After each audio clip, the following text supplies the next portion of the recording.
Hey guys, tonight we slip into a different pair of shoes, mud-caked, cracked leather ones that barely cling to your blistered feet.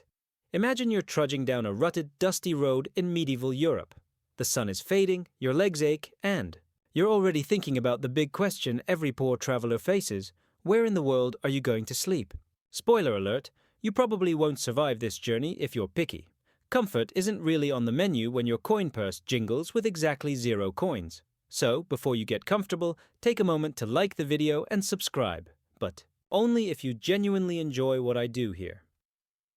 And hey, drop your location and local time in the comments. I love seeing where and when you're tuning in from. Now, dim the lights, maybe turn on a fan for that soft background hum, and let's ease into tonight's journey together.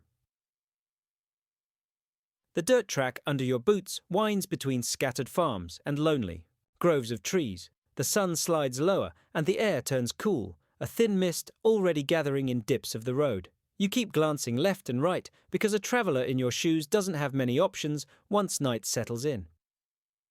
Villages are sparse. Wild animals roam the woods. Bandits are out there too. At least that's what everyone whispers. And you? You're just a poor peasant with little more than a patched tunic, a sack slung over your shoulder, and the faint hope that someone will take pity on you. It's funny. Modern people worry about hotel reviews or whether the Wi-Fi will work. You're worried whether you'll wake up with both shoes still on your feet. Fun fact, shoes were so precious to medieval peasants that theft of footwear was a common petty crime. You press on, your stomach growling. Bread and broth from a generous stranger earlier in the day sit like a memory instead of a meal. Each step kicks up dust that clings to your ankles. You pass a hedgerow, hear a bird settling down in the branches, and wonder if curling under it would keep you hidden from passing riders. Historians still argue whether peasants actually preferred ditches and hedges for stealth, or whether that's a romanticized image from later ballads. Either way, right now, that ditch looks almost tempting. But you keep moving. Villagers don't. Trust lone travelers. Strangers mean trouble, or so they think. You know you'll need to find some structure, something solid, something not entirely open to the night air. Ahead, you see the faint outline of a steeple, maybe a church at the next village. Relief flickers, but so does doubt. Will they let you in or chase you away? The road narrows as it winds toward the village. You pass a wooden cart pulled off to the side, its wheels leaning like tired legs. A boy peers at you from behind it, then vanishes. You chuckle under your breath. Apparently, you look suspicious even when you can barely lift your feet. And here's your first reality check. Peasants didn't exactly enjoy the reputation of being safe travelers. The poorest were often lumped in with beggars, vagabonds, and thieves. So every knock at a door carried the risk of rejection, or worse, suspicion. Still, you march on. The air smells of wood smoke, somewhere close. A dog barks, echoing across the fields. The ground beneath you is uneven, your toes stubbing stones with each tired shuffle. And here's the quirky tidbit of the night. Some travelers in the Middle Ages actually carried their own bundles of straw to unroll on church porches or even in barns. Imagine strapping a portable hay mattress to your back. Yes, the medieval version of an inflatable camping mat. You're almost at the village now. A cluster of low timbered houses leans together like gossiping neighbors. Tiny candle flames glow in narrow windows. The road splits, one way toward the market square, the other toward that steeple pointing into the dusky sky. Your mind drifts, back to all the times you've had to gamble, approach a house and risk a dog's teeth, or keep walking and hope a church door creaks open. You sigh, shifting your sack against your shoulder. The weight feels heavier at night. You think of the countless others who have walked this same road before you. Pilgrims, traders, fugitives, maybe even kings in disguise. Though, let's be honest, kings didn't do much trudging. Some found welcome. Some curled up in ditches. Some didn't wake up. The road is indifferent either way. As the last bit of sun fades, you reach the edge of the village. A crow flaps overhead, black against deepening blue. You glance once more at the steeple and start toward it, your breath misting in the chill. Maybe tonight you'll get lucky, maybe the porch will keep the dew off your tunic, maybe someone inside will take pity, and maybe, just maybe, you'll dream of a bed softer than dirt. But you already know luck is a rare guest for peasants like you. You keep walking anyway, because the road doesn't stop, and neither do you. The church looms larger as you shuffle closer, its stone walls catching the moonlight. You drag your feet across the worn path that winds toward the porch, the kind of porch that's not the rocking chair kind, but a stone overhang jutting out like a sheltering brow. The heavy wooden door sits sealed, iron hinges dark against the planks. The faint glow of a candle flickers through one high window slit, and you wonder whether the priest is still awake, or if you'll have to make do with the porch itself. The truth is, for countless peasants on the road, the church porch was a lifesaver. It wasn't luxury. It was just a roof, maybe a bench, and sometimes the smell of old incense clinging to the stones. You crouch down, feeling the cool slabs beneath your palm. It's not soft, but it's dry. And dry matters more than anything when you're traveling, without coin. You hesitate, though. Some churches allowed wayfarers to huddle under their porches, while others shooed them away like stray dogs. Historians still argue whether this practice was officially tolerated or merely overlooked by tired priests who didn't want to deal with beggars every night. Either way, you're banking on the unspoken rule. God's house is safer than a ditch. Soft wind pushes through the churchyard, rustling the grass and the leaning stones of the cemetery nearby. You pull your sack tighter to your side. There's comfort in the idea that the saints, at least carved into the stone above the doorway, might keep watch while you sleep. Comfort, but also a touch of unease. After all, you're bedding down, among the dead. One wrong shadow, and you'll swear a ghost is stretching its arms toward you. Relax. Worst case scenario, it's just the local priest checking for strays like you. You lower yourself onto the cold stone step, easing your back against the wall. The stone leaches warmth from your bones, but your body is too tired to complain. You let your eyes roam over the carvings on the door, saints with stern faces, angels holding trumpets, a dragon pinned beneath a sword. You smirk. If those figures could talk, they'd probably tell you to find a job before you ask for a bed. Still, a porch like this has seen countless travelers before you. Pilgrims heading toward Canterbury or Santiago, traders pushing carts between towns, soldiers discharged with no pay, and peasants just trying to visit family in another village. Sometimes they all crowded under the same roof, shoulder to shoulder, wrapped in cloaks, trying not to breathe each other's garlic breath. You're lucky tonight. No one else seems to be here. The only company is a moth batting against the candlelit slit window above. Your stomach rumbles. Bread would be nice. Maybe some broth.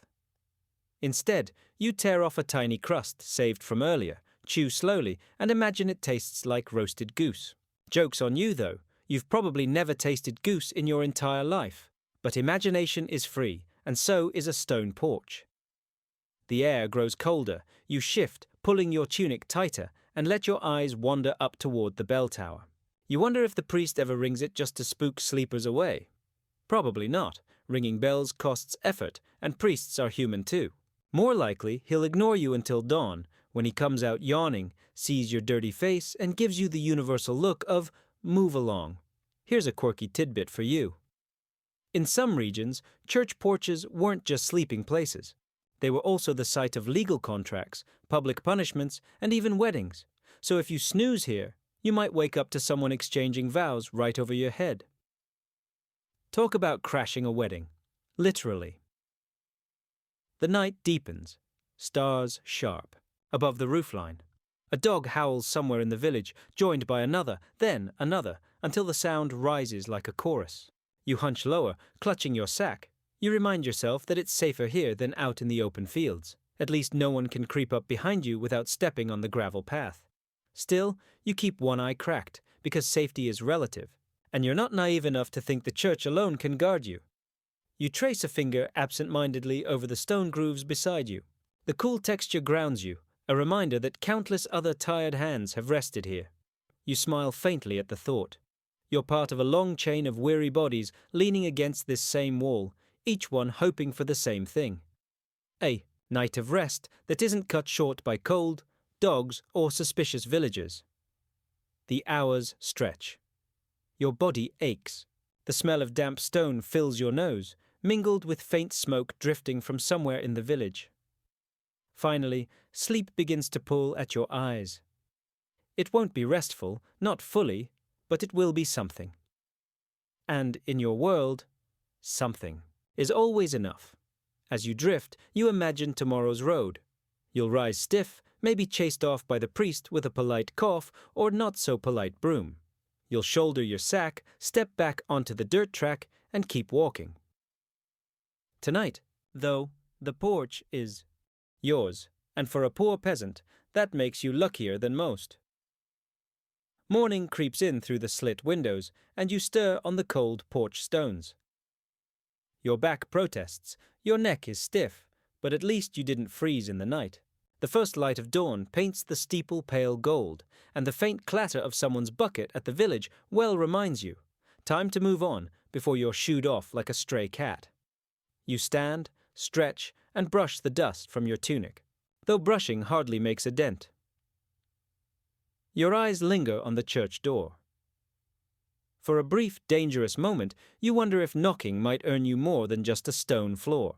Monks and priests, after all, were sometimes known for giving bread to travelers, and, if you were especially fortunate, a corner of their own cloister to rest. You picture yourself inside, on a pallet stuffed with straw that at least hasn't been rained on. It sounds heavenly. So you take a gamble. You shuffle down the lane that winds toward a set of stout walls on the edge of the village. Beyond them, smoke curls lazily upward from chimneys, and a small bell tolls the morning prayers. A monastery. The very sight pulls you forward, even as your empty stomach twists tighter. Monasteries, for all their rules and silence, had a reputation. They couldn't just turn away the poor outright, not when charity was one of their vows. If you were lucky, a monk might offer you more than bread, maybe soup, maybe even a patch of floor inside the guest house reserved for wayfarers. You approach, the gate heart-thumping. The stones are damp, moss creeping between cracks. You raise a hand, hesitate, then knock. The sound echoes, hollow. For a moment, nothing. Then the wooden door creaks, and a round-faced brother in a plain robe peers out. His eyes flick over, your dusty figure lingering on your torn shoes and your sack. He doesn't speak, just nods once, and gestures you inside. Relief floods you so quickly you almost stumble. The cloister smells of herbs and smoke, a mix of the monastery's kitchen, and its little garden tucked into the quadrangle. You hear chanting somewhere deeper inside, voices rising and falling like waves. The brother leads you to a small chamber, bare walls, a rough bench, a stack of firewood in the corner. He sets down a bowl of barley broth, thick and steaming, and a crust of bread. Your stomach growls so loudly you almost laugh. You mutter thanks, though your voice croaks from thirst.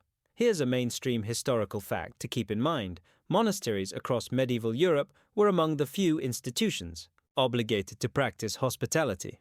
Pilgrims, beggars, and travelers often relied on them for food and shelter. Some monasteries even had dedicated almonries where the poor could line up for charity. Of course, how generous each place actually was depended heavily on the abbey's wealth and the patience of the monks.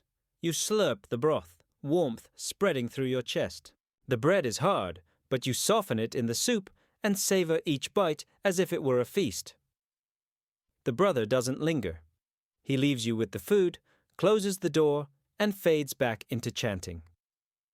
You're alone, but for once, alone doesn't mean exposed.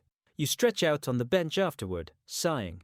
The wood is narrow, your shoulder pokes into the wall, but compared to last night's porch, it feels like a nobleman's bed. You chuckle at the thought. If any nobleman saw you sprawled here, snoring with broth stains on your tunic, he'd probably faint. Then again, nobles rarely trudged through mud like you. Still, monasteries weren't always safe havens.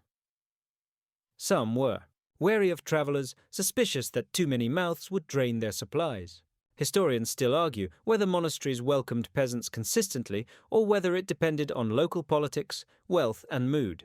Some records paint them as sanctuaries, others show abbots grumbling about lazy vagabonds.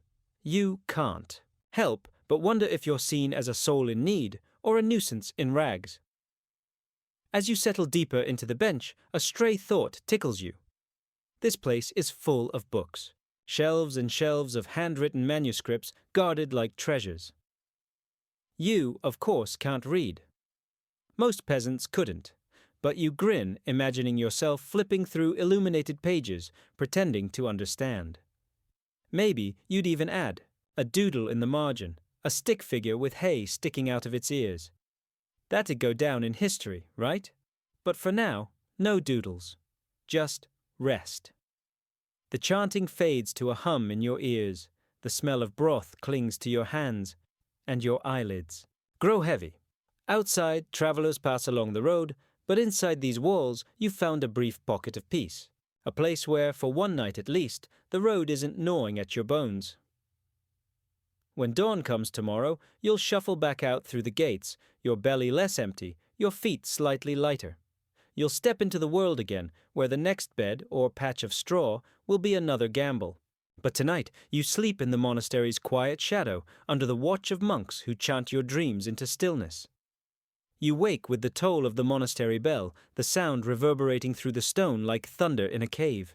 The monks shuffle past in their brown robes, ignoring you politely, as if you are part of the furniture.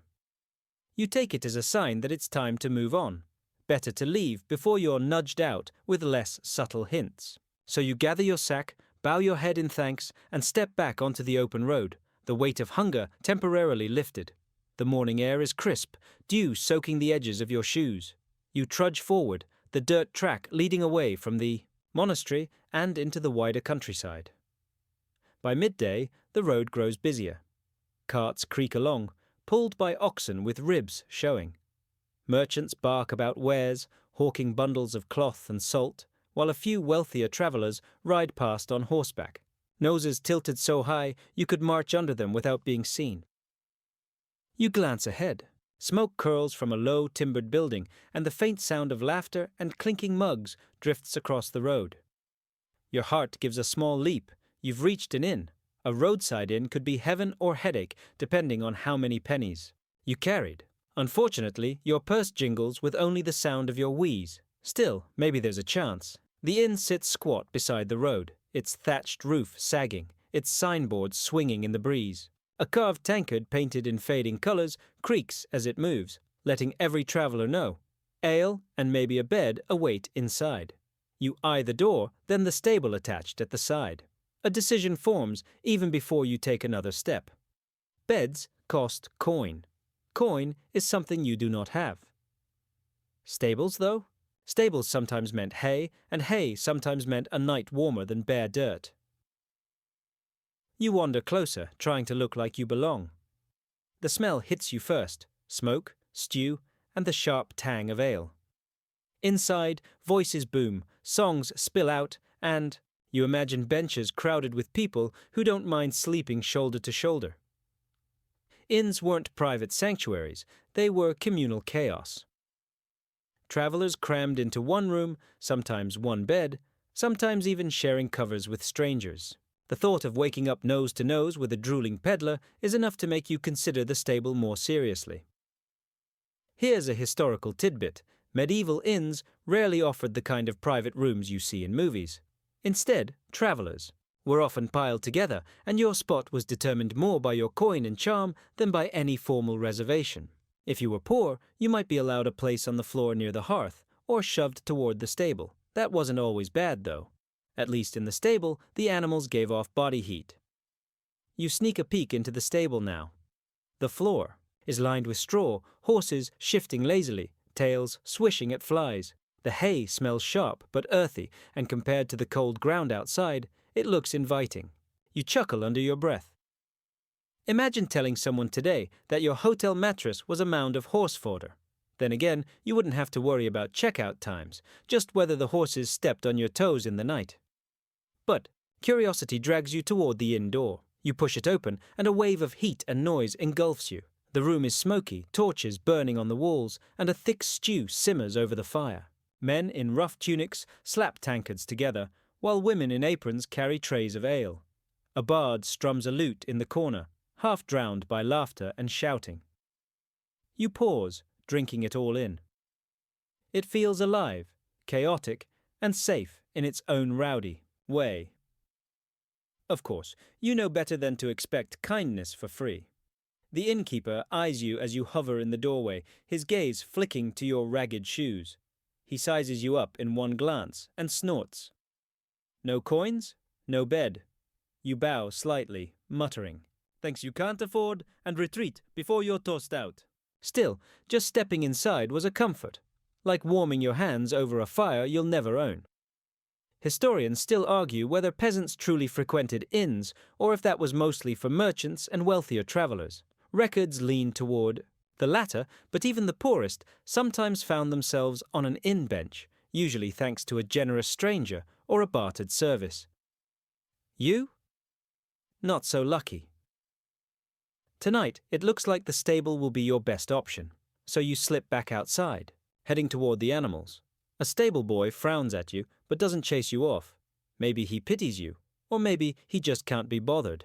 You pick a corner far from hooves, lay your sack beneath your head, and burrow into the straw. It pokes and scratches, but compared to the monastery's bench, it molds around your body.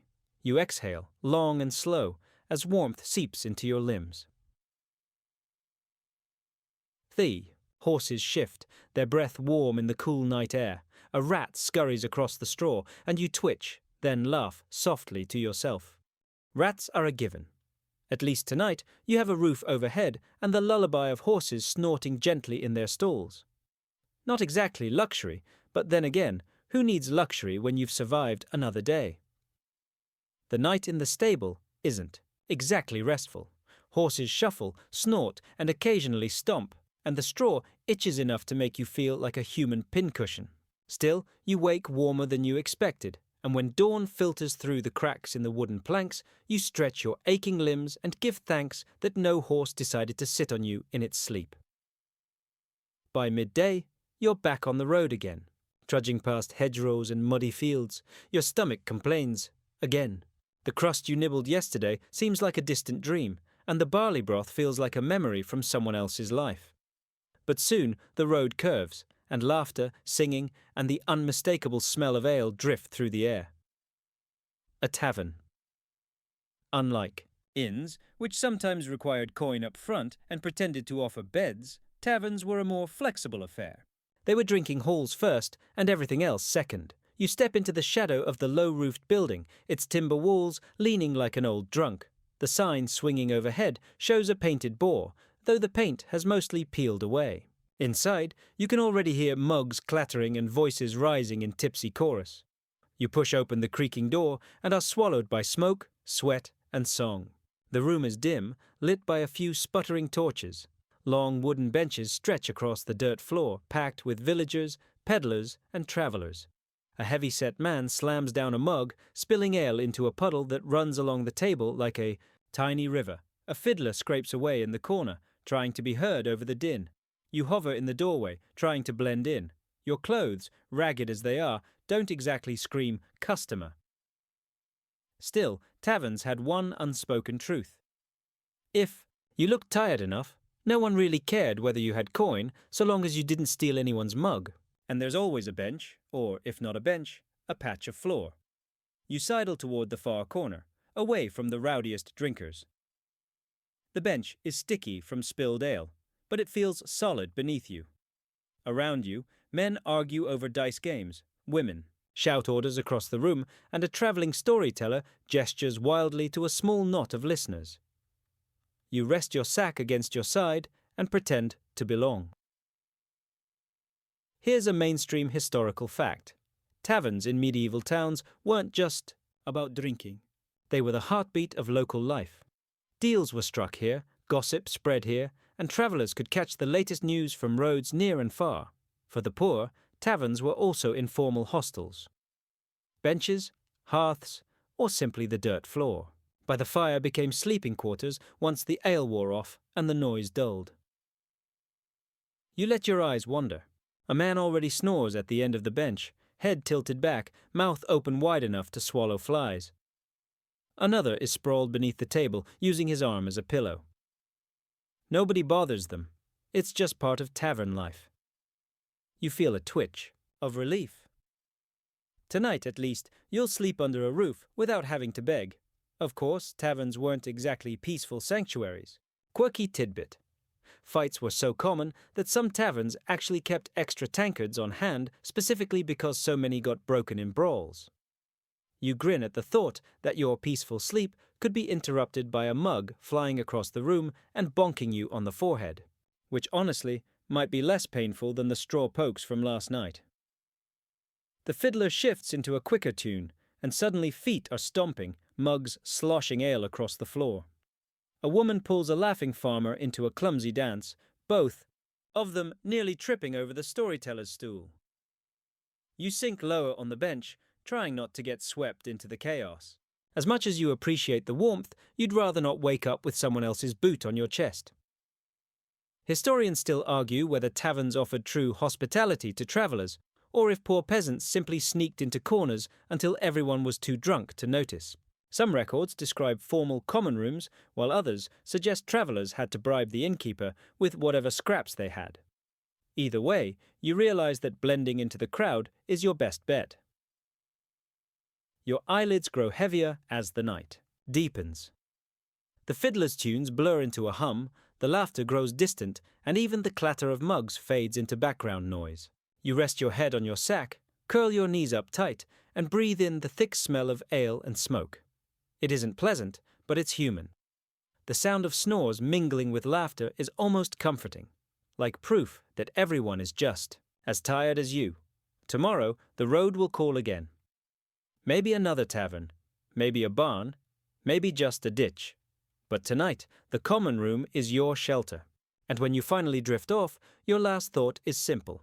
At least here, you don't face the night alone. The night in the tavern leaves you groggy. The snoring man beside you rolled onto your arm halfway through, and the floor beneath the bench felt like it had been carved from iron. When dawn finally breaks and the fiddler's last note fades, you slip outside into the morning chill, your head still buzzing faintly from the ale-scented air. The road stretches on, as it always does, and soon enough your feet lead you away from the noise and toward quieter farmland. By midday, the fields widen into rolling stretches of pasture. Sheep bleat in the distance, their bells jangling faintly, and smoke curls from a farmhouse chimney. You spot a barn near the road, a broad wooden structure, its slatted doors half open, hay piled high inside. The smell of straw hits you even from here, sharp and earthy, mixed with the musk of animals. For a weary peasant like you, that's the smell of opportunity. Barns and haylofts were the secret treasure of travelers without coin. If you could slip in unnoticed, you had shelter, warmth, and maybe even a snack if you were desperate enough to gnaw on a leftover crust tucked into the hay. Of course, being caught was another story. Farmers didn't exactly enjoy waking up to find strangers snoring in their lofts, but you've taken worse risks. You drift closer, your steps soft, ears pricked for barking dogs. A cat darts out from the shadows, glaring at you with yellow eyes as though it owns the place. You mutter an apology under your breath and slip inside. The hayloft rises above you, wooden ladder leaning up toward its edge. You climb, the rungs creaking beneath your weight, and pull yourself into a nest of straw. The hay scratches instantly, poking through your tunic, but it's better than stone, better than dirt, better than tavern benches, sticky with ale. You stretch out, letting your body sink into the pile, the dust tickling your nose until you sneeze so loudly you fear the whole farm will wake. The animals below, cows shifting, a donkey braying softly, don't seem to care. Here's a mainstream historical fact. Barns weren't just for storage. In medieval times, they were often attached to peasant homes, and travelers sometimes asked permission to sleep in them in exchange for a few hours of labor. Hauling water, mucking stalls, or mending fences could buy you a night in the hay. But, for the desperate, sneaking in after dark was common enough that farmers grew wary of strangers. You wriggle deeper into the hay, pulling some of it over yourself like a makeshift blanket. It smells sharp but comforting, like the very earth. You can hear mice skittering nearby, busy with their own secret feasts. One scampers across your hand, and you jerk so suddenly that hay tumbles from the loft onto the donkey's back. The donkey flicks its ears and resumes chewing. You sigh, shaking your head. So much for stealth. Quirky tidbit. Some travelers in the Middle Ages swore by haylofts as the warmest sleeping spots because heat rose from the animals below. In winter, you'd curl up on the loft floor and let the cows act as your living furnace. It's rustic central heating, minus the thermostat, and plus a whole lot of smell. As you lie back, staring at the beams above, you can't help but wonder about the risks. Farmers were protective of their barns. Historians still argue whether peasants were punished harshly for sneaking into them or whether it was quietly tolerated as long as nothing was stolen. Some records mention fines. Others tell tales of farmers setting dogs on strangers. You shiver at the thought and tuck yourself deeper into the hay, hoping you won't hear heavy footsteps on the ladder tonight. The hours slip by. Outside, crickets begin their chorus, and the last light filters through the barn's cracks. You adjust, curling tighter, straw crunching beneath you. The itchiness doesn't fade, but fatigue makes it bearable. Your sack serves as a pillow, your body as its own blanket. You chuckle faintly, thinking how modern people pay money for rustic hay bale experiences at fall festivals. If only they knew the reality. Itchy skin, sneezing fits, and the constant fear of being kicked awake by a farmer with a pitchfork. Still, you close your eyes, letting the warmth from the animals below seep upward, and allow yourself to drift.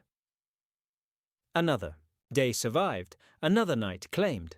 Tomorrow, you'll crawl out of this hay and return to the road, brushing straw from your hair, pretending you slept in luxury. For tonight, the barn is yours, and the world outside can wait. You wake with straw tangled in your hair, bits of hay sticking stubbornly to your tunic, and the faint feeling that you've spent the night being poked by 1,000 needles. Still, the barn was warmer than the porch, and softer than the tavern bench, so you count it as a win. You slip down the ladder, careful not to rouse the farmer's household, and shuffle back onto the dusty road.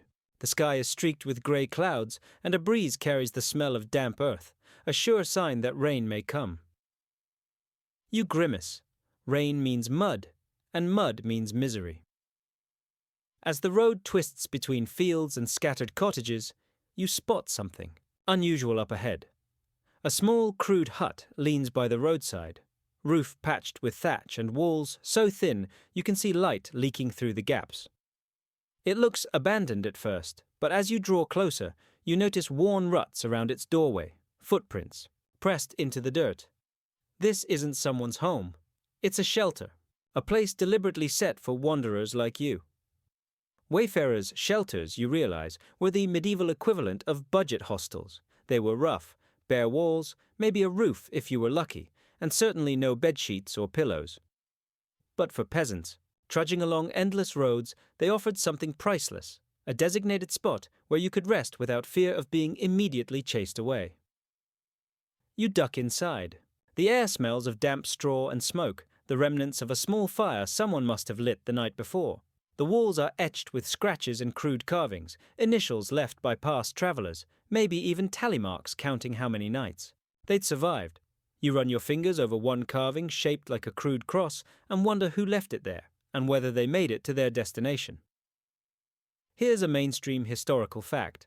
Across Europe, especially along pilgrimage routes, small shelters like these were sometimes erected by towns or charitable groups. They weren't comfortable, but they kept people alive. Pilgrims bound for shrines like Santiago de Compostela or Canterbury Cathedral often relied on them. Without such shelters, the flow of travelers would have been impossible to sustain. You drop your sack against the wall and slide down after it, stretching your legs. The dirt floor is uneven, and a draft cuts through the cracks. But at least you're not huddled under a hedge tonight. You close your eyes for a moment, letting the silence settle. Outside, you hear only the rustle of wind in the hedgerows and the occasional bleat of a distant goat. It's almost peaceful. Almost. Because here's the quirky tidbit. These shelters weren't always empty. Sometimes you'd share them with fellow peasants, and sometimes you'd share them with, well, less welcome guests, like lice, fleas, or the occasional vagrant who snored louder than a church bell. Imagine cramming a half-dozen exhausted travelers into a hut smaller than your living room and then trying to sleep while someone dreams loudly about food. Not exactly spa treatment. Still, you'd take snores over wolves any night. You shift on the floor, pulling your cloak tighter, and let your eyes drift to the ceiling where the thatch leaks faint moonlight. Historians still argue whether these wayfarers' shelters were widespread or rare luxuries only along major routes. Some records describe networks of them, while others barely mention their existence. To you, though, standing here now, this hut feels like a miracle. You chuckle. To yourself, imagining a modern travel brochure advertising rustic roadside hut, authentic medieval vibes, BYO straw mattress. You doubt it would get 5 stars, but for your aching body, it's good enough. As the night stretches on, you shift, trying to find a spot where the floor doesn't jab your hip. You listen to the wind moan through the gaps in the walls and wonder who else has passed through here. Perhaps a pilgrim clutching a scallop shell badge. Perhaps a runaway serf, his heart pounding louder than his footsteps. Perhaps just another peasant like you, too tired to care where he collapsed. You smile faintly at the thought. Each traveler leaves a ghost of their presence in places like this. Scratches on the wall, a burnt circle of ash, a rag left behind. You wonder what you'll leave. Maybe just a deeper dent in the dirt where your body pressed down. But that too is proof you were here. Proof that you made it through another day on the road. The hut creaks in the wind. You close your eyes, tuck your sack beneath your head, and surrender to the dark, grateful for a roof, even one full of holes. When morning comes, the little hut groans with the wind, and you feel as though you've slept inside a sieve. Your tunic is damp from the drafts, your bones ache from the dirt floor, but still, you lived through another night. You step outside into the grey light, the road waiting for you like an old friend who never remembers your name. Your stomach rumbles, your feet complain, but you keep walking. Because what else can you do? The road stretches past hedgerows and fields dotted with sheep, the occasional crow flapping overhead.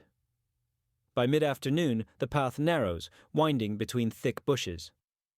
Clouds roll heavy above, and before long, a drizzle begins. You curse under, your breath tugging your sack closer. No hut in sight this time, no monastery bell, no inn, no barn door, just endless hedges, ditches, and your own weary legs. And so you face the most common lodging of all for peasants on the road. The earth itself.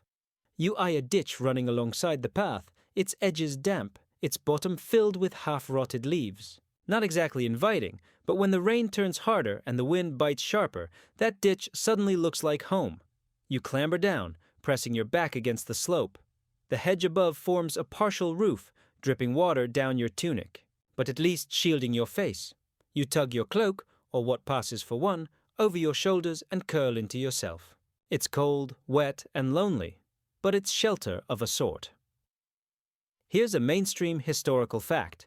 Many travelers, especially the poorest, relied on ditches and hedgerows for rest. They offered concealment from watchmen or bandits, though not much protection from weather. The English word hedge cribber even became a slur for vagabonds who slept under hedges. So yes, congratulations, you've just joined that distinguished club. You shift, trying to ignore the squelch beneath. Your hip. The smell of damp earth fills your nose, mingling with the faint tang of manure from a nearby field. Somewhere in the hedge, a bird rustles, annoyed at your intrusion. You mutter an apology, though you doubt the bird cares. You tuck your sack under your head, sighing. It's lumpy, but lumps are better than rocks. Quirky tidbit. In some places, travelers actually carried small knives specifically to cut branches for makeshift lean-tos along hedges. You, of course, don't have such a luxury. Your shelter is whatever the landscape grudgingly provides. Still, you smile faintly at the idea of peasants creating entire hedge neighborhoods along popular roads, a ragtag row of human burritos wrapped in cloaks. The rain eases, leaving only dripping leaves and the occasional distant thunder. You hug your knees tighter, shivering as a gust cuts through the hedge. You wonder if you'll wake up soaked, or not at all. Historians still argue whether peasants truly preferred hedges for safety, hidden from patrols and thieves, or whether that's just a poetic detail invented later. Standing here, cold and wet, you suspect it was less about preference and more about necessity. Your eyes grow heavy, though you fight sleep. You've heard the stories: bandits scouring ditches for easy victims, or drunkards stumbling across hedge sleepers and kicking them awake. But exhaustion eventually wins. Your head dips, your body slackens, and you drift. When you wake hours later, it's still dark. The hedge looms above, stars just visible through the gaps. The world is hushed, save for an owl hooting somewhere nearby. You roll onto your back, staring upward. For a moment, despite the mud soaking your tunic, despite the ache in your bones, the sky feels vast and comforting. Maybe you think there's something poetic about sleeping in a ditch. Then another raindrop plops directly into your ear, and you curse softly. Poetic moment ruined. Still, this is the truth of your life. Some nights, porches. Some nights, barns. Some nights, ale-scented benches. And some nights, just hedges and ditches. You tuck your cloak tighter, willing yourself back to sleep, knowing dawn will come whether you're ready or not. By the time dawn filters weakly through the hedge, you're stiff, damp, and feeling like someone tried to wring you out like a rag. Your back protests every movement as you crawl out of the ditch, brushing leaves from your tunic and wincing at the mud streaks decorating your legs. You yawn, squinting against the pale morning light, and resume your shuffle along the road. The drizzle has passed, leaving behind puddles that gleam like tiny mirrors, and your stomach growls loud enough to make a passing crow turn its head. Food will have to wait. What you need now is somewhere dry, and hopefully a bit less itchy than last night's hedge ditch extravaganza. Hours later, the path winds toward a cluster of low wooden houses. Chickens scatter at your approach, and smoke rises lazily from a stone hearth. You hear the sharp thunk of an axe splitting wood and, before long, spot a villager stacking logs near his doorway. He eyes you with the suspicion of a man who's seen his share of wanderers begging for scraps. You raise a hand in greeting, trying not to look too pitiful, though, truth be told, pity is your strongest weapon right now. And sometimes, pity works. The villager grunts, gestures toward his porch, and mutters something that roughly translates to, "Don't cause trouble." You nod fervently and shuffle toward the wooden planks. Don't cause trouble. You nod fervently and shuffle toward the wooden planks. Tonight, the family's doorstep is your bed. Sleeping on porches wasn't unusual for peasants on the road. In fact, here's a mainstream historical fact. Many medieval villages had unspoken customs of offering travelers a corner of shelter, often a porch or overhang, so long as they behaved. Hospitality was both a moral duty and a practical necessity. After all, anyone might find themselves traveling someday. You settle on the porch, leaning your back against the rough timber wall. The smell of stew drifts through the cracks in the door, making your stomach tighten with longing. Inside, you hear muffled voices, children giggling, bowls clattering, a dog barking once before being hushed. For a moment, you imagine yourself inside, warm, fed, and part of the family. But that's a luxury far beyond your reach. For now, the porch is enough. The wood beneath you creaks when you shift, but compared to stone or mud, it feels positively luxurious. You stretch your legs out, rubbing your aching calves. The air is sharp with the scent of pine, and a lantern above the door glows faintly, casting a soft halo. You smile. For one night, you're almost civilized. Quirky tidbit. Some porches in medieval towns weren't just resting places, they were gossip hubs by day, with villagers gathering to trade news or share a mug of ale. Sleeping there at night meant you might wake up in the middle of someone else's drama. Imagine nodding off and waking to a heated debate about whose cow trampled whose garden. Free entertainment, though probably not very restful. The dog barks again, closer this time. You freeze, heart thudding, until you realize it's too small to be a real threat. just a scruffy mutt who eyes you before curling back against the door. Apparently, you've got a porch buddy tonight. Historians still argue whether these casual acts of hospitality were truly widespread or whether they only occurred in smaller, tight-knit villages. Some chronicles praise the generosity of rural folk, while others describe strangers being shooed off with sticks. You stroke the mutt's ear cautiously, thinking it might go either way, depending on the day or the villager's mood. You lean back, pulling your sack under your head as a makeshift cushion. The wooden wall is cool against your scalp, and the lantern light flickers shadows across the porch. From inside, laughter drifts out, muffled but warm, and for the first time in days. You don't feel entirely alone. Your eyes grow heavy. You let yourself drift, lulled by the murmur of voices and the steady breathing of the dog. For once, the night doesn't feel hostile. It feels almost like a gift, and in the life of a wandering peasant, that's rare enough to savor. When you wake, the first thing you notice is the smell of bread baking somewhere nearby. The scent drifts through the village like an invisible rope, tugging at your stomach with cruel insistence. You sit up on the porch, stretching out limbs, stiff from sleeping against the wall, and catch sight of villagers already bustling about. Smoke curls from chimneys, children chase chickens between houses, and your canine porch mate scratches itself before trotting off without so much as a farewell. Typical. You gather your sack, brush the splinters from your tunic, and shuffle back to the road. It doesn't take long before the chatter of the village fades behind you, replaced once again by the crunch of your boots on dirt and the occasional crow cawing from a tree branch. Hours pass, and the countryside opens wider. You spot in the distance a cluster of tents and wagons near a bend in the road. Your pulse quickens.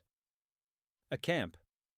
Maybe not the warmest welcome, but still a chance to sleep under something more purposeful than a hedge. As you draw nearer, you see smoke curling from small fires, hear the faint sound of a fiddle scraping a tune, and catch a whiff of stew simmering in an iron pot. A group of travelers has made their temporary home here, and if you're lucky, you might share it. This is no ordinary peasant stopover. Camps like these often grew around crossroads, rivers, or just outside towns. Here's a mainstream historical fact. In the Middle Ages, banding together was one of the safest strategies for survival. Travelers, traders, or pilgrims often camped in groups to ward off thieves and wolves, pooling resources to make the night more bearable. Safety in numbers wasn't just a saying, it was the only way to keep your throat unslit. You approach cautiously, not wanting to seem like a freeloader. A woman stirring the pot squints at you, then nods toward the edge of the circle. Permission granted. You settle down, grateful for even the fringe of communal warmth. The firelight flickers across tired faces. Peasants like you, though some, wear scallop shells or wooden staffs marking them as pilgrims. Their feet look just as blistered as yours. You sip from a cup of thin broth. Someone passes your way, the warmth spreading through your chest like a blessing. Around you, conversations, murmur, complaints about roads, jokes about mule droppings, whispered prayers for safe passage. You chuckle when someone compares their last-in stew to boiled shoe leather. Honestly, it probably was. Quirky tidbit. Some of these temporary camps weren't entirely spontaneous. Traveling entertainers, jugglers, fiddlers, storytellers, sometimes trailed with groups of peasants and pilgrims offering a bit of distraction in exchange for food. Imagine trying to drift off while a half-drunk jongleur juggles apples by the fire. Not exactly restful, but at least you go to sleep laughing. The camp settles as night deepens. Fires dim to glowing embers, people wrap themselves in cloaks, and the road grows hushed. You lie down near the edge, your sack under your head, the ground hard but warmed by proximity to so many others. Above, the stars prick the sky like a million pinholes. Someone snores, someone mutters in a dream. Someone's mule lets out a sound far too embarrassing to be polite. Historians still argue whether these communal camps were mostly peaceful or whether they simmered with tension. With strangers packed close, tempers surely flared. Were they places of camaraderie or hotbeds of theft and suspicion? The truth, like most things, probably lies somewhere in between. You shift, rolling onto your side, and glance at the fire. The last flames lick upward, painting shadows on the tents and wagons. You close your eyes, soothed by the hum of shared humanity, the sense that tonight, at least, you're not alone against the darkness. And maybe that's enough, because on this endless road, a circle of tired travelers and a pot of thin stew feels like wealth beyond measure. By morning, the camp is already alive with the sounds of people shaking dew from their cloaks and coaxing reluctant mules to stand. You rub your eyes, groaning as your back reminds you just how hard the ground was. Still, it beats the soggy ditch from 2 nights ago. You grab your sack, nod farewell to the strangers who briefly became neighbors, and shuffle back onto the road. The day wears on. Fields stretch endlessly, villages scatter further apart, and your stomach nags constantly. You nibble at the stale crust you've been hoarding, but it's more like chewing wood than food. By mid-afternoon, the road winds near a broad meadow, and you spot smoke rising from a stone structure on the hill. A mill, its wheel creaking lazily in the current of a stream. Your steps quicken. Mills weren't just about grinding grain. They often became makeshift shelters for poor travelers, especially those desperate enough to risk the miller's temper. You approach, heart hammering, and find the miller himself wrestling with a sack of barley. He glances at you, mutters under his breath, and jerks his head toward a covered lean-to by the wall. Success. For tonight, the mill is your refuge. Here's your mainstream historical fact. Medieval mills were vital hubs, not just for processing grain, but as social centers. People gathered to wait their turn, exchange gossip, and sometimes slip the miller a bribe to jump the queue. With all that bustle, millers were known to tolerate occasional strangers crashing under their roofs, as long as those strangers didn't interfere with the sacred business of flour. You duck into the lean-to, grateful for even the rough wooden beams overhead. The ground is dusted with stray grain, the air thick with the smell of flour. It clings to your clothes, your skin, your nose. By the time you lie down, you half expect to wake up baked into a loaf. Still, you'd take flour dust over cow dung, any day.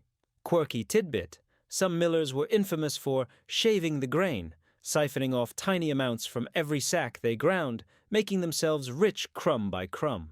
They became so notorious for cheating that jokes about greedy millers still linger in folklore. You glance at your host, half wondering if his ears are tuned to every grain you breathe in. Night falls. The steady churn of the mill wheel outside becomes your lullaby. Water rushing, gears groaning. You close your eyes, picturing the wheel turning endlessly, as though time itself is grinding along with the grain. You're almost lulled into peace, until a rat scurries over your leg. You jolt upright, muttering curses, while the rat squeaks indignantly, as if you're the intruder. Night falls. The steady churn of the mill wheel outside becomes your lullaby, water rushing, gears groaning. You close your eyes, picturing the wheel turning endlessly, as though time itself is grinding along with the grain. You're almost lulled into peace, until a rat scurries over your leg. You jolt upright, muttering curses, while the rat squeaks indignantly, as if you're the intruder. You settle back down, though now you tuck your sack tightly under your chin, suspicious of any whiskered freeloaders. The air is thick, the dust choking, but warmth seeps in from the mill wall. You drift toward sleep, dreaming of bread you'll never taste. Historians still argue whether mills truly functioned as safe havens or whether travelers exaggerated their usefulness. Some records suggest millers were protective of their spaces, quick to turn strangers away, while others hint at a grudging tolerance. Judging by your flour-covered tunic, you suspect the truth again lies somewhere in between. Half grudging kindness, half practical indifference. You roll to your side, ears full of the grinding wheel, nose full of grain dust, eyes heavy. It's not comfortable, it's not glamorous, but tonight it's dry, and in your world, dry is a miracle. Morning greets you with the sound of the mill already clattering into life. The wheel groans, the gears grind, and the steady thump of sacks being dropped jolts you awake. You sit up, coughing flour dust from your throat and brushing a thin white coating from your clothes. Congratulations, you've basically spent the night marinating yourself in bread seasoning. A sneeze rattles through you, loud enough that the miller shoots a glare your way. Time to move on. You shuffle down the road again, the flour still tickling your nose. The sun climbs, and the path narrows into a winding stretch of dirt, lined by hedgerows. Hours pass, your legs stiffen, and your stomach protests loudly enough that you half expect it to file a complaint with management. By late afternoon, when you're ready to collapse in the nearest ditch again, you see it, a broad oak tree standing like a king in the middle of a green clearing. Beneath it, a circle of stone benches half hidden by moss and a carved wooden cross leaning slightly to one side, a roadside shrine. Relief surges through you. Shrines like these weren't just holy markers, they were rest stops of a kind, where travelers and peasants could catch their breath without drawing too much suspicion. Here's your mainstream historical fact. Wayside shrines and crosses were common throughout medieval Europe, often built at crossroads or on pilgrim routes. They served not only religious purposes, but also gave wanderers a designated spot to stop without angering landowners. Some even had roofs or tiny shelters attached, offering a blessed bit of cover when skies opened up. You drop your sack and sink onto the mossy bench. The air smells of damp earth and wood smoke, drifting faintly from some far-off farm. The oak's branches spread wide, shading you in a cool canopy. A small wooden box nailed to the shrine holds wax stubs of candles. Some burned down to puddles, others leaning precariously as though they, too, are weary travelers. A farmer passing by tosses a curious glance at you, but doesn't stop. Maybe. He figures anyone sitting by a shrine is either harmless or too holy to mess with. You lean back, stretching sore legs, and sigh. For once no one shouts, no dogs bark, no rats try to annex your belongings. Quirky tidbit. Some shrines were said to protect travelers from supernatural mischief. Folk tales warned that wandering spirits lurked on lonely roads, luring peasants into bogs or confusing them into walking in circles. Spending the night at a shrine was believed to keep such tricksters at bay. Of course, you still have to worry about mosquitoes, which no saint has ever managed to banish. The evening settles softly. Birds rustle in the branches, the sky purples, and a faint breeze tickles your hair. You stretch out on the stone bench, the surface cool but surprisingly comfortable once you twist your cloak into a makeshift pillow. The cross casts a shadow across the grass, and you find yourself murmuring a half-hearted prayer, not so much for salvation as for a night without rain. Historians still argue whether shrines were respected, sanctuaries for all travelers, or whether peasants risked being driven off by zealous caretakers. Some records describe shrines as sacred neutral zones. Others suggest villagers fiercely guarded them, wary of vagabonds defiling holy ground. You shrug, settling deeper into the stone. Whatever the rule, tonight the shrine doesn't protest your presence. You let your eyes close. The stone presses, firm against your back, the night air cool against your cheeks. A candle stub flickers faintly in the shrine's box, its glow like a guardian eye.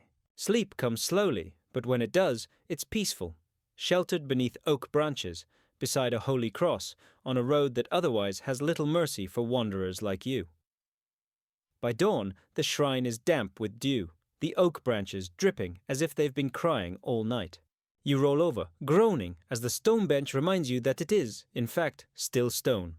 Your cloak is wet around the edges, but you're dry enough to call it a win. You sit up, rub your eyes, and glance at the shrine's little candle box. The stubs have melted further, one toppled sideways like it gave up halfway through its job. Honestly, relatable. You sling your sack over your shoulder and wander back onto the road, yawning.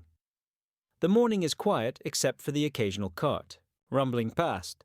A man balancing a stack of baskets on his head passes by, giving you a nod before disappearing into the haze. You keep walking, legs already aching, and wonder where you'll end up when the sun sinks again. By midday, the road dips toward a cluster of huts built from timber and mud. Smoke curls from their chimneys, and a half-finished wall of woven branches hints at someone's ambitious fence-building project. As you near the edge of the settlement, your eyes catch on a sprawling haystack behind one of the barns. It rises taller than a man, golden and inviting in the sunlight. Temptation is immediate. A haystack promises softness, warmth, and maybe just enough concealment to avoid being shooed away. You glance around. No one seems to be paying attention. A quick dash, a quiet climb, and suddenly you're nestled into the scratchy embrace of dry stalks. Here's your mainstream historical fact. Haystacks and barns were common crash spots for peasants and wanderers. The structures provided cover, and hay acted as surprisingly effective insulation.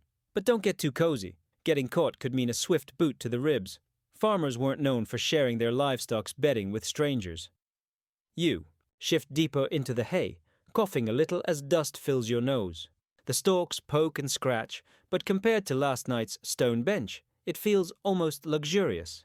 The smell is strong, earthy, sweet, with a faint note of animal musk. You settle back, the mound creaking under your weight, and for a moment, you imagine you're lying on a feather mattress in some rich man's manor. Then a grasshopper leaps across your forehead and reality laughs in your face. Quirky tidbit.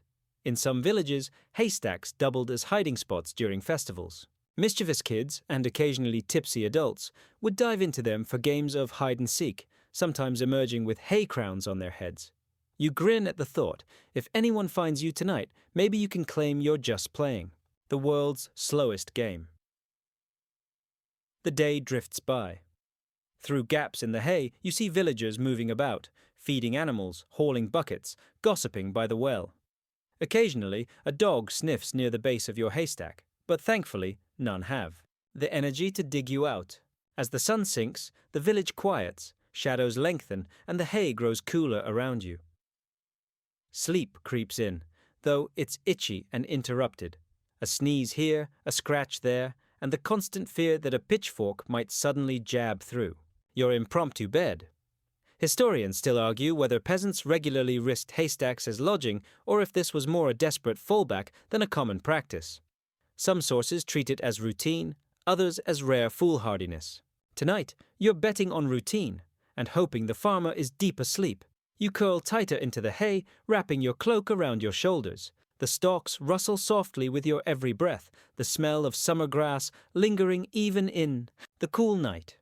Somewhere nearby, a cow shifts in its pen, lowing gently.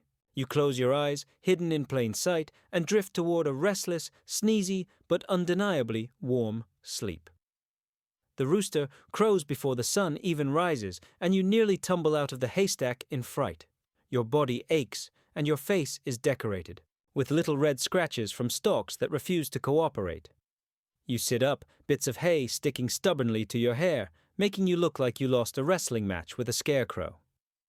Somewhere in the distance, a farmer is already clanging buckets together. Time to vanish before someone discovers you've been freeloading in their barnyard furniture.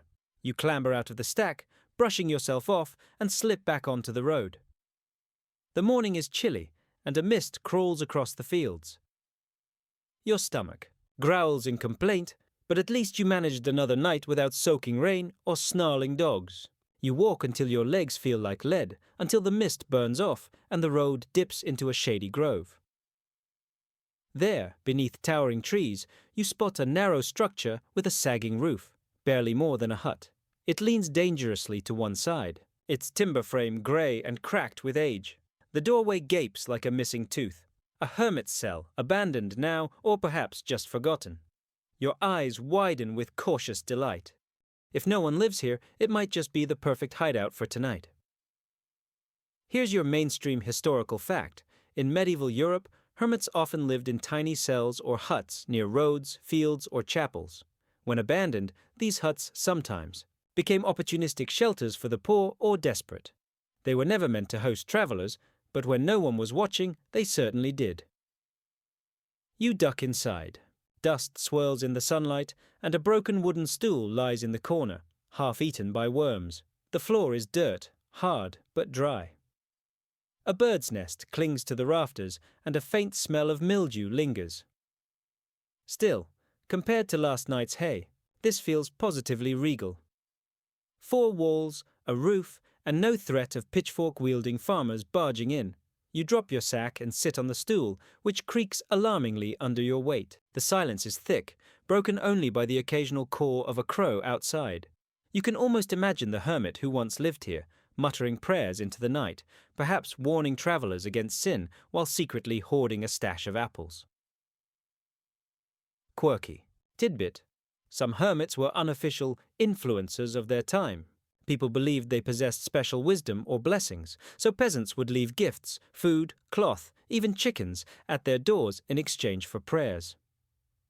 You look around the abandoned hut, half hoping to find some long-forgotten loaf stashed in a corner. No such luck, just a spider staring at you like you've trespassed in its hermitage. As night falls, the grove grows dark and damp. You curl against the wall, cloak around your shoulders, listening to the wind whistle through the cracks. The hut creaks now and then, as if complaining about your presence. You imagine the hermit's ghost standing in the doorway, arms folded, muttering, "Really, couldn't find anywhere else." Historians still argue whether hermitages were respected as sacred ground or treated as fair game once the hermit moved on. Some records suggest villagers fiercely guarded them, while others imply they quickly became squatter hotels for the wandering poor. Tonight, at least, no one comes knocking. You lie back on the dirt floor, eyes tracing the gaps in the rafters where stars faintly twinkle through. It's far from comfortable, but in its quiet isolation, the cell feels like a rare pocket of peace. You sigh, shifting until your sack cushions your head, and surrender to the silence. Sleep arrives slow but steady, wrapping you in the kind of solitude even a weary traveler can appreciate. You wake stiff and sore, every joint reminding you that dirt floors are not exactly orthopedic mattresses. A beam of sunlight pierces through the cracked roof, stabbing you right in the eye. You groan, sit up, and brush off a fine layer of dust that settled on you during the night. At least you weren't rained on, and nobody chased you out. 2. Points in your favor. Stepping outside, the grove greets you with fresh air and birdsong. The hermit's hut looks even sadder in daylight, sagging like a weary old man. You give it a nod of thanks, then head back onto the road. Your belly growls again, louder this time, but you keep walking, hoping to stumble on something edible, or at least a place to crash tonight that doesn't double as a bug hotel. The road winds uphill, cutting across open fields. By midday, you spot what looks like an old stone tower rising from a patch of woodland. It's squat, half crumbled, with ivy crawling up its walls and birds circling the top. You approach cautiously, heart thudding. The doorway gapes dark and empty, like an invitation and a warning rolled into one. Abandoned guard towers like this still dot the countryside, relics of wars long past or lords who built more defences than they could afford to maintain. Here's your mainstream historical fact. Watchtowers and small keeps were common in medieval Europe, built to guard roads, bridges, and borders. When abandoned, they sometimes became shelters for travellers, though they also attracted bandits or wild animals. Entering one was always a gamble. You duck inside, blinking at the cool darkness. The floor is strewn with rubble and dried leaves. A staircase winds upward, crumbling but still climbable. You set your sack down and explore cautiously. The walls smell of damp stone, and the air echoes with every step you take. A bird bursts from a hole in the wall, nearly scaring you out of your skin. Well, at least it wasn't a rat this time. You climb halfway up the stairs and settle on a broad landing where light filters through a broken arrow slit. From here, you can see the road below, stretching like a ribbon through the fields. It's the perfect vantage point, and more importantly, no one can sneak up on you easily. You pull your cloak tighter and sit with your back against the wall. The stone is cold, but it feels secure. Quirky tidbit. In some folklore, ruined towers were said to be haunted by the ghosts of watchmen who fell asleep on duty. They supposedly roamed at night, shaking travelers awake and warning them never to let their guard down. Comforting thought as you try to nap here, right? Evening falls slowly, painting the stone in orange light. You listen to the tower creak and shift to the faint rustle of animals nesting somewhere in the rubble. Your stomach complains again, but the view distracts you. A hawk swooping low, the glow of a distant village, the glimmer of stars appearing one by one. For once, you feel oddly powerful, perched above the road like some lord of the forgotten. Still, unease lingers. Historians still argue whether towers like this were genuine shelters for peasants or simply too risky, often crawling with outlaws. Some accounts suggest the desperate did use them, while others describe them as death traps for anyone foolish enough to try. You mutter a half-hearted joke to yourself. Well, better a ghost watchman than a real one with a spear. You lie. Back on the landing, sack under your head, cloak pulled tight. The wind whistles through the arrow slits, carrying the scent of grass and wood smoke. Sleep comes slowly, interrupted by every echo and shadow. But in the quiet pauses, you manage to drift off, curled in the ruins of a tower that once kept the road safe, and now keeps a weary peasant safe for just one night. The wind has teeth this morning, howling through the arrow slits and rattling loose stones in the tower. You wake shivering, cloak pulled tightly, but doing little to keep out the draft. Your back aches from the unyielding stone, and when you finally stand, your knees pop so loudly you wonder if the ghostly watchman is applauding. You shake off the stiffness, sling your sack across your shoulder, and descend the crumbling stairs, each step crunching with grit. Outside, the world feels wide again. The sun peeks over the fields, gilding the landscape in pale gold. You trudge along the road, ears still full of the tower's hollow echoes. By midday, your feet ache and your throat feels dry. But then you spot something odd near a crossroads. A small stone building with a sloped roof, half hidden by weeds. A public oven. Here's your mainstream historical fact. Communal bakehouses or ovens were common in medieval villages, where poorer households often lacked their own ovens. Peasants brought their dough here, paying a small fee or a portion of the bread in exchange for baking it. When abandoned at night, these warm little structures could tempt travelers like you, promising both shelter and the lingering scent of bread. You push the crooked wooden door and step inside. The oven dominates the room. Massive, brick-lined, its mouth blackened from years of fire. Ash lies scattered on the floor, and faintly the air still smells of yeast and smoke. You grin, inhaling deeply. After nights of hay dust and stone coldness, this place feels like a bakery-shaped miracle. You settle against the oven's outer wall. It's not warm now, but it holds onto a ghost of heat from yesterday's firing. You press your palms against the bricks, sighing at the faint comfort.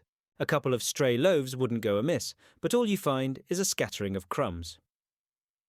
You pick one up, roll it between your fingers, then laugh. If you're resorting to crumb hunting, you've officially hit peak peasant. Quirky tidbit. There are records of peasants sneaking into ovens to sleep inside the chambers after the fire had died down. Risky business. You had to trust the villagers weren't planning an early morning bake-off, or you'd wake up as the world's saddest pie. The oven room is quiet as night falls, though faint sounds of the village reach your ears. Dogs barking, laughter drifting from a tavern, the clang of a distant bell. You huddle tighter against the bricks, cloak pulled around you. The oven smell is strangely comforting, a mix of bread and smoke that tricks your mind into thinking you're fed, even though your stomach growls like a thundercloud. Historians still argue whether these bakehouses were tolerated as shelters for the poor or fiercely protected as community property. Some accounts describe them as unofficial sanctuaries, while others mention villagers angrily driving out anyone who dared to nap there. Tonight, at least, no one comes. You're left with the quiet creak of the oven walls and the faint memory of bread. As you close your eyes, you whisper a half-serious thought. If I dream of loaves tonight, I'm blaming the yeast ghosts. The oven gives no reply, only a soft sigh of air from its dark mouth, like it's chuckling at your joke. You smile despite the hunger and drift into sleep, curled beside the heart of a village that doesn't even know you're here. When you wake, the air smells faintly of yesterday's fire, and for a delirious moment you almost believe someone left fresh bread cooling on the oven. No such luck. The floor is cold, your cloak is dusted with ash, and your stomach growls like a bear in a cave. You rub your eyes, yawn, and slip out before the village begins to stir. Getting caught snoozing in a communal bakehouse might mean worse than a stern scolding. You'd risk being pegged as a thief. The road feels familiar again, long and dusty, lined with hedgerows alive with birds. You pass fields where peasants bend double, hoeing furrows, their shoulders moving in the rhythm of survival. You keep your head low, because the less people notice a wandering stranger, the better. Hours roll by and your legs ache, but near sunset you spot salvation, or at least a roof. It's a tiny wayside chapel, stone walls weathered by rain. A wooden cross leaning slightly forward like it, too, is tired of standing. A chapel, this. Size won't have monks or fancy relics, just a local priest, maybe, and a bench for weary souls. Its door creaks when you push it open, but inside it smells of candle wax and old wood, and your shoulders drop in relief. Here's your mainstream historical fact. Small chapels dotted medieval roadsides, built for travelers, pilgrims, or locals. Too far from a parish church. While not exactly hotels, they sometimes doubled as impromptu shelters for the poor, if you were discreet and respectful. You kneel on a creaky bench for a moment, pretending to pray, then slump back with a sigh. The altar is bare except for a wooden crucifix and a stub of candle. In the corner, a bucket of water waits, probably for washing or blessing, but you sneak a sip anyway. The taste is earthy, but it soothes your throat. Night deepens, and you curl up in the chapel's corner, cloak pulled tight. The wooden beams creak softly, and the crucifix watches you like an unblinking guard. It's not exactly cozy, but compared to barns and ruins, this feels almost safe, holy protection by proximity, even if you're just a hungry peasant sneaking. A naptotiti, quirky tidbit. There are stories of peasants deliberately timing journeys to match feast days so they could stay in chapels overnight, blending in with pilgrims. Smart move. You'd get both shelter and free bread from generous parishioners. You, sadly, miss that window by about 3 days. As your eyelids droop, you imagine angels standing watch by the door, wings folded, keeping thieves and bandits away, but of course, reality is less celestial. Historians still argue whether chapels were truly open to travelers or whether desperate peasants risked angering priests by using them as beds. Some accounts describe chapels as sacred refuges, while others record priests driving wanderers into the night. For now, no one comes. The quiet deepens until only your own breathing fills the space. The candle flickers low, then gutters out, and you're left in darkness, curled on the chapel floor with wooden saints as your unlikely roommates. You let yourself smile, whispering, "At least you don't snore," before drifting into dreams beneath the tired rafters of a roadside chapel. The first thing you notice when you wake is the faint light filtering through cracks in the chapel shutters, dust motes dancing like lazy spirits in the beams. Your back aches from the stone floor, and your cloak has picked up a fine layer of grit, but at least you weren't rained on, robbed, or dragged out by an angry priest. By medieval standards, that's a 5-star stay. You stand, stretch until your joints pop and slip quietly outside. The morning air is damp, carrying the earthy smell of dew-soaked grass. A few crows hop about the chapel yard, eyeing you like you might drop breakfast crumbs. Joke's on them. You don't even have breakfast.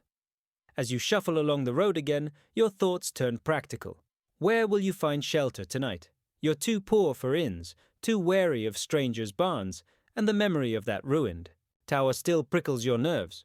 Then, halfway down a winding lane, you stumble upon a curious structure, a low, squat building with a stone archway open to the road. It's a toll house. Mainstream historical fact: toll houses were common along medieval roads, collecting fees from merchants or travelers passing through. Many were little more than a single-room hut with a roof, sheltering the toll-keeper and sometimes doubling as a checkpoint. At night, if abandoned or unguarded, they offered a rare patch of covered ground. The doorway yawns dark and empty. You step inside, greeted by the stale smell of smoke and damp stone. The room is bare but not unfriendly. Charcoal marks linger on the hearth, and a broken bench leans against the wall. You imagine the toll-keeper, once stationed here, warming, his hands by the fire and grumbling about dishonest merchants trying to sneak past without paying. You sit on the bench, cloak wrapped tight. The roof above has holes, but less than your average hayloft, and the walls cut the wind nicely. A win, you think, even if your belly growls in protest. You mutter, "Sorry, buddy, tonight's menu is air pie again." Quirky tidbit: toll houses sometimes doubled as gossip hubs. Locals would linger, not just to pay, but to swap stories about bandits, road conditions, or who owed the Lord 3 chickens this week. In that sense, you're not just sitting in a hut, you're sitting in the medieval version of a social media feed. As darkness spreads, you huddle closer to the hearth. You debate striking a fire, but with no fuel and no flint, it's a short debate. Instead, you watch shadows stretch across the stone walls. Outside, an owl hoots, and somewhere, far off, a dog barks. You tell yourself it's fine, that the toll house walls are protection enough. But still, the memory of that watchtower's hollow echoes and the hermit's hut nag at you, reminders of how exposed you always are. Historians still argue whether toll houses were ever truly used as shelters by peasants, or if they were too closely guarded.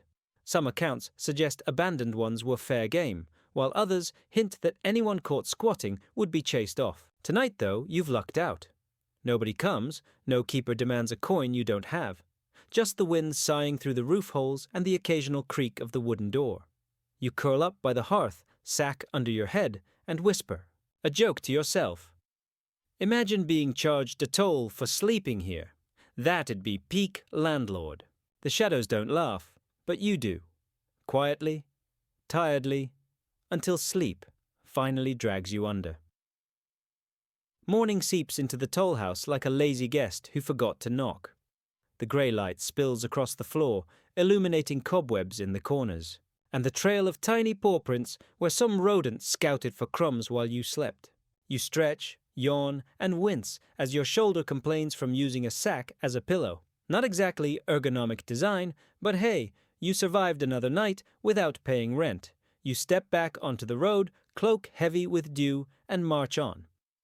The day feels long, the road empty but for the occasional cart rumbling past. The smell of horses lingers in the air, mingling with the scent of damp earth. By mid-afternoon, though, your luck changes. You spot a wide river up ahead, spanned by an arched stone bridge. Built sturdy, probably with some lord's coin, it stretches like a spine across the water. Mainstream historical fact. Bridges were essential in medieval travel, but they often included alcoves, chapels, or even small shelters built into their structure. For weary peasants, these nooks sometimes offered refuge from the weather or a quiet place to curl up unnoticed. You cross slowly, the sound of your footsteps echoing against the stones.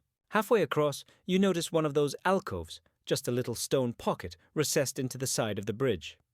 You glance around, making sure no guards or toll keepers are watching, and then duck inside. The space is cramped, just wide enough for you to sit, but it shields you from the biting wind. Below, the river rushes loudly, a constant, restless whisper that fills your ears. You sit back and exhale. The stone is cold, but it feels safe, at least compared to the exposed road. Watching the water churn beneath you is strangely hypnotic. Your stomach rumbles and you mutter, "Don't worry, I won't try fishing. You'd just laugh at me." Quirky tidbit. In some parts of Europe, bridges weren't just for travel. They hosted tiny chapels or shrines dedicated to saints, meant to bless travelers crossing dangerous waters. Imagine snoozing under St. Christopher's painted eyes, patron of travelers, while secretly hoping he also kept an eye out for your empty belly. The night falls, and the river grows darker, more ominous, but also oddly soothing. The constant roar of the current becomes a lullaby, drowning out the occasional cart clattering above your head. You hug your knees to your chest, cloak wrapped tightly, and watch the moonlight glint on the water below.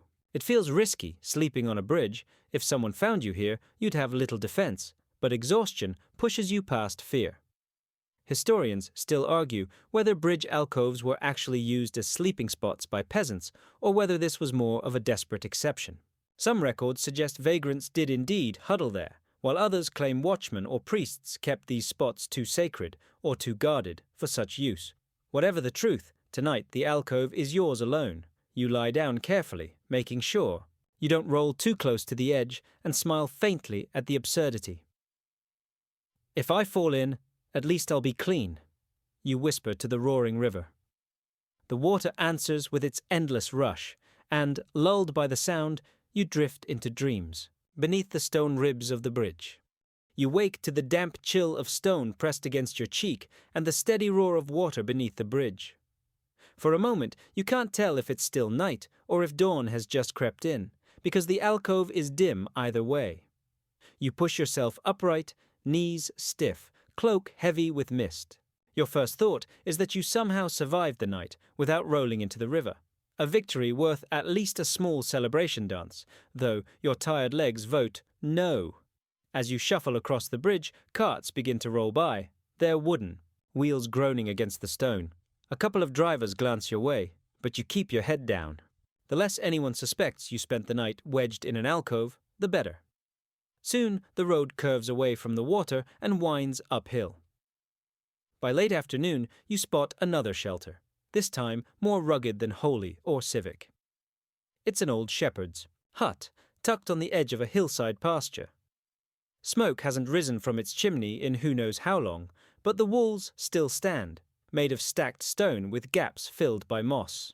The roof sags like it's sighing, yet it promises more comfort than another night on open ground. Mainstream historical fact, shepherds' huts, or bothies, dotted grazing lands, providing temporary cover for herders watching their flocks. Though not intended for travelers, wandering peasants sometimes snuck in when the huts stood empty. You duck through the doorway and grin despite yourself. The space is tiny, just a dirt floor, a hearth long gone cold, and a scattering of sheep droppings. But, compared to the bridge alcove, it's practically luxury. You sweep a corner clear with your boot, roll out your cloak, and sigh as you sink to the ground. Quirky tidbit. In some regions, shepherds carved charms or little faces into the beams of their huts, believing they'd ward off wolves or evil spirits. You glance up at the beams above and swear you see a crude face scratched into the wood. Either it's a talisman, or just a bored shepherd with a knife and too much free time. The hut creaks as the wind whistles through its cracks, but it shields you from the cold. You huddle near the hearth, imagining the warmth of a fire long gone. Hunger gnaws at you, and you remember how shepherds sometimes carried hard cheese or coarse bread in leather bags. For a moment, you toy with the fantasy of discovering a forgotten hunk wedged behind a stone. Alas, no snack fairies today. As night deepens, you think about the solitude of shepherds who lived here. Days on end with only sheep for company. Nights spent staring at the stars while listening for wolves. Historians still argue whether these huts offered true solitude or whether herders actually gathered in groups, sharing stories to fend off the loneliness. Either way, tonight you are alone with the silence. You stretch out on the dirt floor, cloak pulled high, and let the faint etchings on the beams keep watch. "All right, spooky face," you mumble. "Don't let any wolves in." The hut groans in the wind, almost like it's chuckling back at you. It's a weird comfort, enough to pull you into sleep, safe for a few hours under the slouching roof of a shepherd's forgotten shelter. Morning arrives faint and grey, dripping through the cracks in the shepherd's hut. You stretch stiff limbs, smudge a hand across your cloak to dust off the floor residue, and peer through the doorway at the open fields beyond. Dew sparkles on the grass, and sheep wander lazily, chewing cud with unconcern for the wandering human trudging past their territory. You exhale, feeling surprisingly calm for someone who has spent the last several nights sleeping in everything from hedges to alcoves. You step onto the path again, boots sinking slightly into the soft earth. The road winds through rolling hills, dotted with hedgerows and intermittent groves of trees. A few farmers hoe furrows, muttering to themselves or swatting at persistent flies. Your stomach rumbles as you imagine the smell of a warm hearth and some sort of breakfast. But the road offers only dust, birdsong, and the occasional distant clatter of a cart. By mid-afternoon, a cluster of low stone buildings rises from the landscape, roofed with thick thatch. Smoke curls lazily from one chimney, hinting at a fire, still burning within. A blacksmith's hammer rings rhythmically, echoing across the village. This looks promising. A place with a roof, people, maybe even the scent of bread and stew. Mainstream historical fact: rural villages often had informal guest shelters or spaces where wandering peasants could rest, courtyards, porches, and unused. Barns served as temporary accommodations, though staying uninvited came with obvious risks. Many times the local community tolerated such guests if they caused no trouble. You creep to a shaded corner of a barn and peer inside. Stacked hay bales line one wall, a few chickens cluck and scratch in the dirt floor, and a goat chews lazily near a feeding trough. You grin, spotting a relatively dry spot on the floor between the bales. Tonight, hay will again be your mattress, scratchy, fragrant, and far superior to the bridge alcove. Quirky tidbit. Some barn haystacks were rumoured to attract not just wandering peasants, but also mischievous spirits, or hay gremlins in folklore. They were blamed for sneezing fits, lost shoes, and occasionally for the hay mysteriously rearranging itself overnight. You shake your head with a chuckle and settle down anyway. Gremlins, it seems, are as lazy as you are tonight. The evening grows dark. You curl against the bales, cloak wrapped tightly, and let the distant sounds of villagers and livestock lull you towards sleep. Historians still argue whether peasants sleeping in barns were common or merely desperate acts during poor harvests. Some accounts describe routine tolerance, while others warn of landlords' wrath. You decide to sleep first and worry about historians later. The warmth of the hay, the faint smell of animals, and the distant laughter of villagers combine into a strangely comforting chorus. You close your eyes, letting your mind drift along. The memory of the roads you've travelled, the hedges, the towers, the ovens. Sleep finally claims you, and the barn keeps its quiet, watchful peace over the lone traveller. Nestled among the hay, you wake before dawn, stiff and groaning, tangled in your cloak like a cocoon that refuses to let go. The barn smells of hay, livestock, and a faint trace of dung, but compared to the open road, it feels like a five-star resort.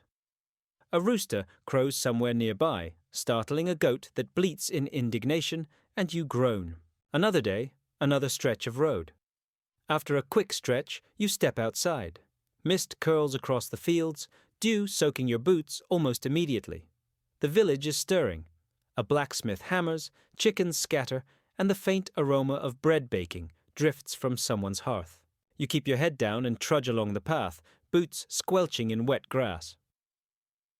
By midday, the road leads to a dense grove where sunlight barely penetrates the thick canopy. Here, tucked behind a knot of trees, you find a simple lean-to made from branches and leaves. It's rough, barely more than a roof, but enough to shield you from the wind and the inevitable drizzle. You collapse beneath it, sack under your head, and sigh. Mainstream historical fact: makeshift shelters like lean-tos were used by peasants, shepherds, and travelers alike. They offered minimal protection from the elements, but were often all that was available in open woodland or isolated areas. Survival meant improvisation, and the simplest shelter could make the difference between shivering all night and sleeping even somewhat comfortably. You stretch your legs, listening to the rustle of leaves and the distant crow of a crow.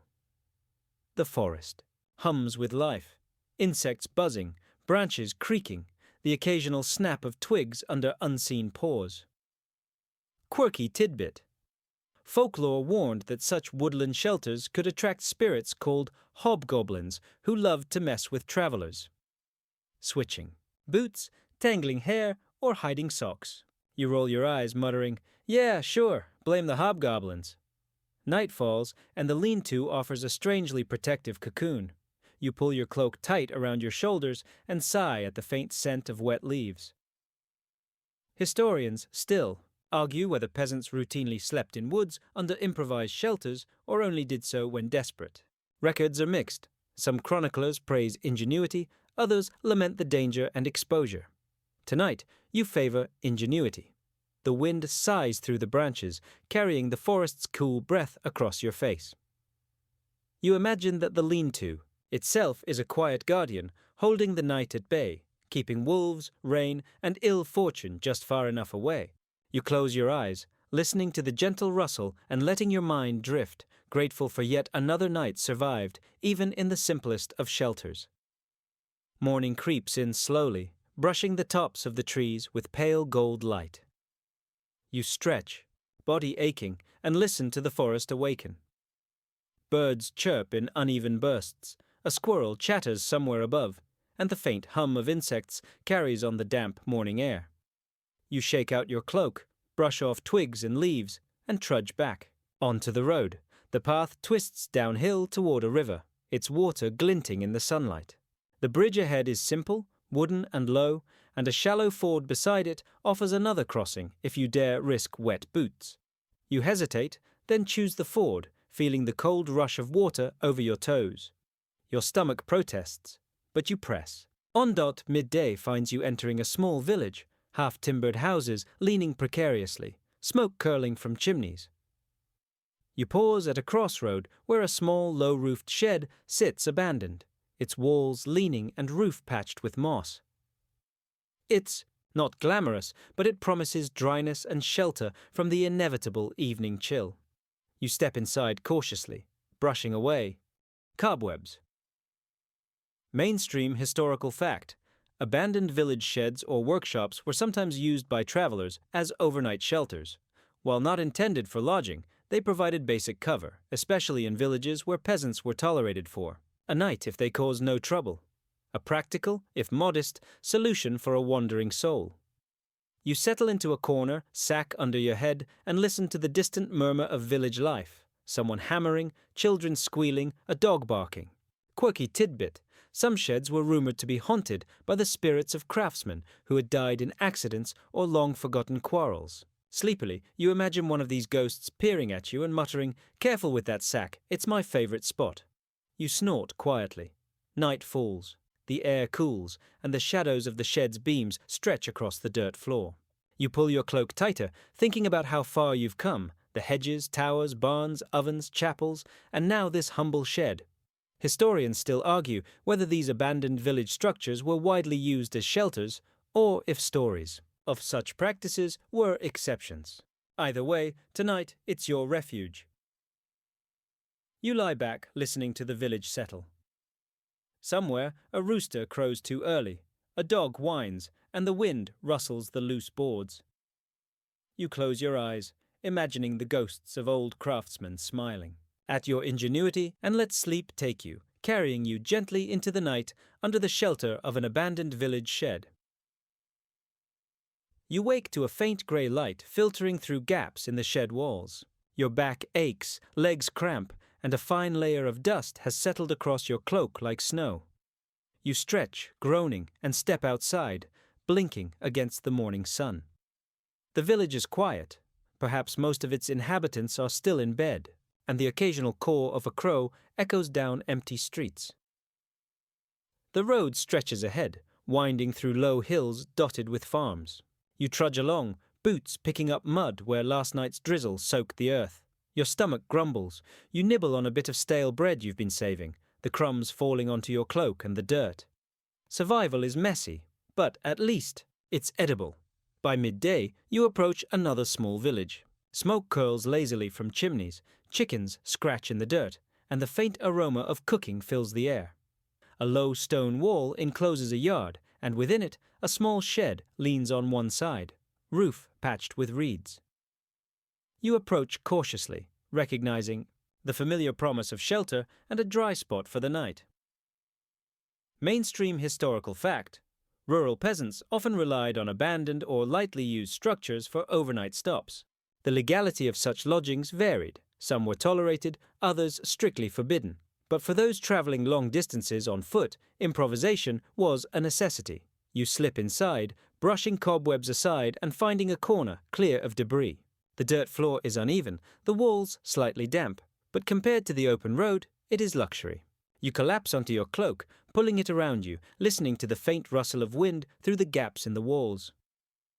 Quirky tidbit: in some regions, these sheds were rumored to be hiding places for traveling entertainers who would perform, secretly at night for peasants resting nearby.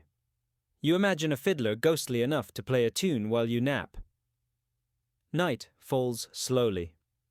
The village grows quiet, with only the distant bark of a dog and the occasional hoot of an owl breaking the silence.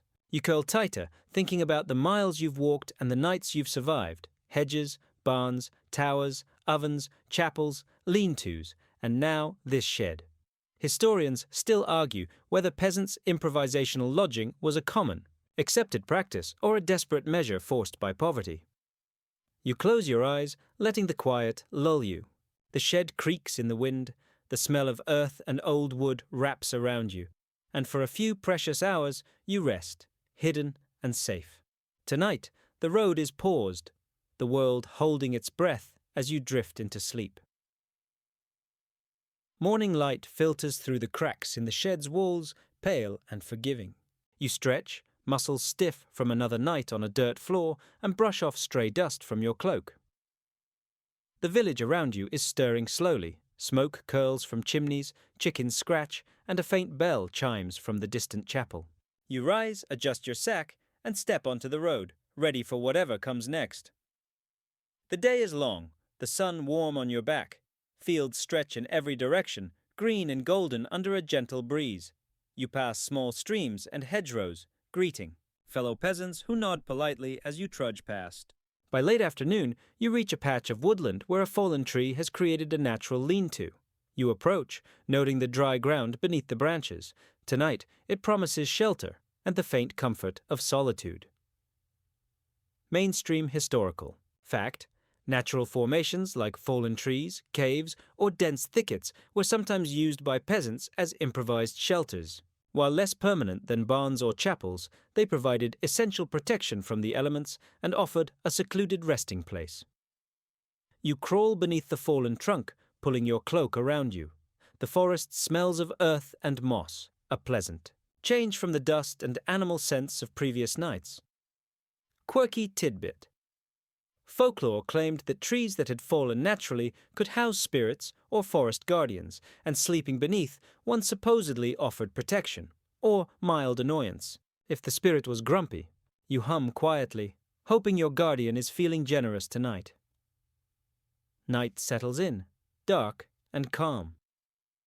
You listen to the faint rustle of nocturnal creatures, owls, foxes, and insects weaving their nighttime symphony.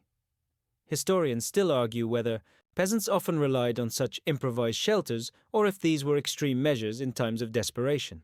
Judging by your exhausted limbs and the miles behind you, desperation seems likely.